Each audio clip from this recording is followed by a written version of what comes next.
Cheeky, but he doesn't have the Elder Dragon form, so this is just going to completely fail. Yeah. That one opening where they found, like, in the top river area, to jump on the Undying and Dragonite, forcing out that Elder Dragon form, like, it's a very small advantage, but you can see how it pays off in the right situations here. Dragonite unable to make his team push down that tower because of the lack of his ultimate.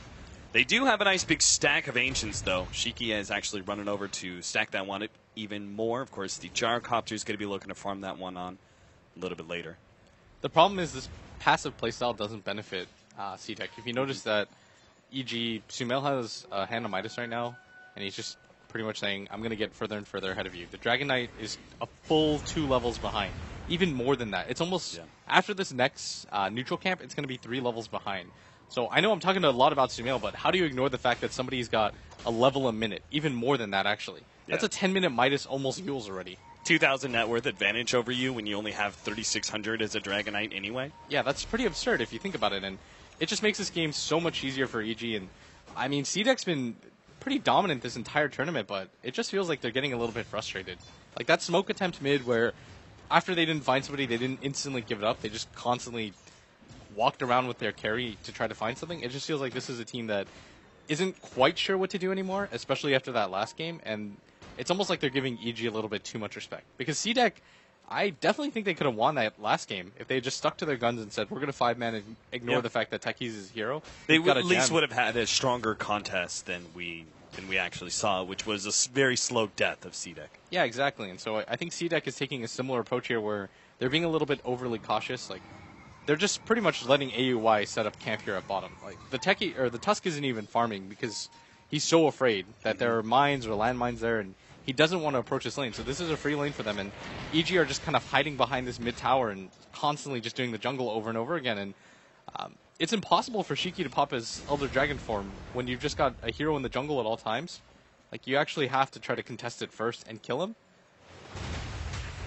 Oh, Tusk actually jumped the Techies finally, but there's double mines to catch him out. So not only is there suicide from the Techies dodging his own kill being given away to C-Deck, but also gets the counter kill onto the Tusk. C-Deck's going for the smoke. They need this too. This is... Why do you think EG went for the smoke in the first place, though? You kill bottom and then you go for the tower, but I don't even know if that plays enough here. Universe is going to spot this out. They don't have ward vision of him either, and they know that they're... Yeah, but the mine's exploding as well. They know there's multiple heroes, obviously. No. If they get spotted out like this, all they're going to do is pressure this bottom tower out, and then it's hard for them to kind of make a move in. But if they can kill Sumail here, this would be significant. But he has his Yule Scepter and a Hand of Midas already. They have to be so careful about this, but they should have enough to kill him. Yeah, Sumail's going to be forced into a self-Yule Scepter. Never mind, still gets caught by the ultimate. Now pops and dodges most of the damage. Sphere comes in with great Sonic Wave in order to finish off the Disruptor nice and fast. Sumail dropping lower and lower. The Vantage getting a really good Shallow Grave. He actually survives through all of that. The last bit of damage is there from the Tombstone, unfortunately. Now the Dragonite plus the Undying, both going to pop their ultimates here to try and fight some more. AUI get a little bit of damage onto guard. The burst damage is almost there. Fear still goes down towards the tail end of that one, but AUI walks away with a double kill. Shiki trying to catch up to PPD, has the Dragon Tail up, but can't really chase him into the Techies lane. Oh, is he going to run into these mines on the side? I don't think that's enough, actually. It's only three mines, I think. He's got a lot of armor, so he should be okay with this, but... Actually, it's only 2 mines. It's only 2? Where's the third one? The third one's in the bottom area. I see. Yeah. So even if he walked in there for TP, he'd be fine. And he picks up Blink Dagger now, so he's doing a good job of keeping up now in farm. He's only 1,500 now behind Sumail, and he's actually jumped over Fear. So net worth is not too terrible for C-Deck. The problem for them right now is that the Gyrocopter has absolutely nothing. AUI, he doesn't have Suicide, so he just lays down double mines to finish off the Disruptor. Ice Shards, well, he caught AUI, but now there's PPD behind him. Nice double Burrow Strike. Universe still going to be caught, though, by the Snowball. Double call down, and will be popped. Sumail trying to get a kill there with the long-range raises, but C-Deck actually making an okay exchange there. Originally going for the Techies, missing out, but they still get Universe. AUI's not even afraid. Like, he just fights them. Yeah. He lays down landmines. He's like, I dare you. Find out if I have remotes as well. And we saw that at bottom. And in that fight in the jungle, he placed 3 mines there. All of them hit. So it's becoming so hard for them to fight right now. And it's just not the best situation for them. Tombstone used by Carter. They are trying to clear through this stack. Obviously, this early on to the game, Gyrocopter, 1 flat cannon isn't even going to be close. So Gonna take a little bit more time. Looks like he's going for the drums build. Ring of Aquila and drums. Very early laning phase stat items being picked up by him. Plus he also went for the treads over phase boots. Seems just like a lot of tanking up that he's trying to do versus heroes like the Queen of Pain and the burst damage of the Sand King.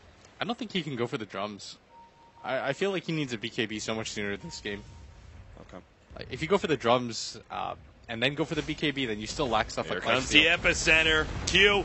He's going to be blown up immediately. Shiki does manage to get a stun right away onto Universe, and there's a TP rotation coming out from our gyrocopter. The call down's going to land on Universe, finishing him up. PPD was put in an awkward position there trying to save his ally, and now looks like he's going to be run down by the Dragonite. He is buying his allies time, though, to get both the middle and bottom towers, so that is something, I suppose. Oh, for PPD for 2 towers? Yeah. They'd be so satisfied with this trade-off. It's Well, only a dazzle. Universe. Yeah, I mean, they got Universe the traded disruptor. himself for a disruptor. It's not a great trade-off, but Space created, don't worry. yeah. They're going to go for this tower. Sumail's got a Yule Scepter. Certainly. They know the TP rotations already came on top. And the Dragonite is the only hero you're worried about. And they're trying to sandwich him right now for the kill.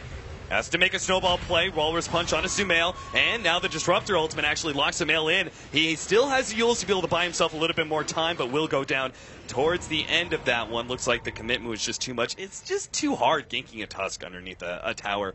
Snowball is just such a great recovering mechanism. Yeah, and C-Deck are actually counter-pushing this Tier 2 tower, and they're doing a lot of damage to it right now, and EG are losing heroes a lot more. What do you think about this Blink Dagger, though? Oh, nice blink forward. PPD. he's so low already. He just did not respect the blink of Dragonite. And they got the top Tier 2 tower on both of their cores. Were able to push it pretty much by themselves, and EG had a pretty okay advantage. I mean, Sumail still leads in net worth, but the Dragonite is catching up, and now Fear has actually been supplanted by this Gyrocopter, who was a full 3K behind him in net worth. And now he's going to go for the drums because he's like, now this game is going much better now. It's like, things are going okay. I've got a Helm of Dom. Yeah. We're not just getting destroyed. I don't have to get a BKB just off the bat. I think we got a little downtime here, and I think it's really important. We talk about the Blink Dagger techies.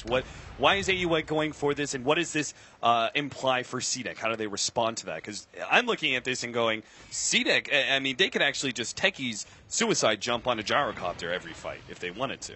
I think it's more for the split push potential that it gives you. Like, the thing is you don't want to gank a techies. That's the weird concept about the hero, is that you never really want to gank a techies because you never know what you're going to lose out of it. If he just suicides, then you wasted your time. If he has mines there and you die as a result, it's even worse. And that's kind of the issue with the hero. And so AUI is kind of telling them, okay, yeah, maybe you can kill me, but it's going to be 10 times harder now that I've got this Blink Dagger because I can just remote mine, land mine, kill a creep wave, blink out. Right. Are you really going to pursue a techies like that? You don't quite know what's going on, and so I think this is a response to that. They can keep the game going indefinitely because this game they have much better cores. Like last game they had the Lina and the Clinks, but this game they've got a Queen of Pain who can scale really well against the line of a C-Deck. Their supports, techies and Dazzle, I mean, we see how good Weave is every single game. And the Shadow Fiend still has that Hand of Midas, so he's going to snowball faster than everybody else, and so you're just going to see them split push, I think. Dragonite loses or pops his ultimate in order to take this tier 1 at the bottom lane. Trade-off, EG grabbing the tower top. We've got the mech finished up for our Undying. Dragonite is going to be building into a BKB, looks like. Pretty obvious there. Gyrocopter actually goes for the Helmet Dominator after the drums. I really like this build, though, by Shiki. Getting the Blink Dagger was so clutch. Like, they were quite far behind if you looked at net worth. Just early game, he was behind by like 4K gold. He's like, what item is going to allow me to catch back up into this game? We need to punish Fear. We need to punish Sumail.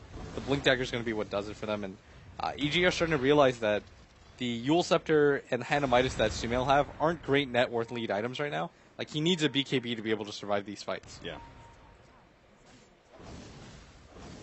So that's why they're sitting back, split pushing, farming. And just generally speaking, staying away from C-Deck. C-Deck don't even have the opportunity. I was like, okay, if they're being given space, are you able to take Roshan? But they don't even like have a medallion hero.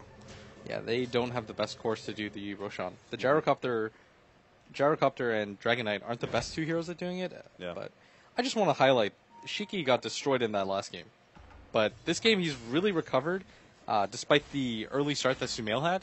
His item progression is really strong right now. He's going to hit a BKB at a really reasonable timing. That Blink Dagger has done so much work, and he's 2-0-3, and he's just put so much pressure on the map. And I'm starting to see why C-Deck is so dominant as bottom. PPD is going to get caught out of position too.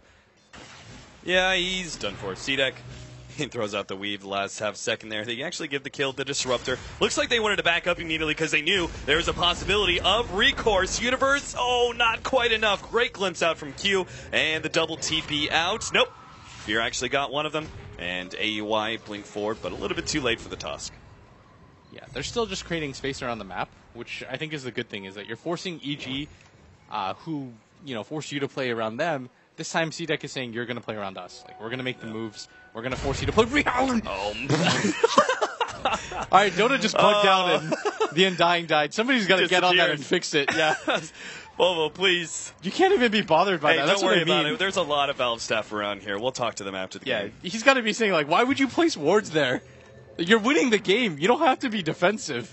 That was actually, the sound that you made was actually the perfect sound for when somebody dies to Techie's minds. I just I was trying to laugh and I can't even, whatever. The game bugged, the Undying died, you move on from that. That's life. That's the thing, that's how you have to treat it. You can't get tilted by stuff like that. You just be like, that's, what can you do? Oh, aggressive pop by 2 Minds. There's the blink in. They eliminate the gyrocopter. The physical damage and pure damage combined together, but Shiki is still in good fighting shape. He already popped the BKB, gets healed up. They will catch PPD. It's a 2-for-1, make it a 3. They're going to be able to catch Fear as well with the Disruptor ultimate, making sure he doesn't go anywhere. That actually turns out very all right, especially if they can get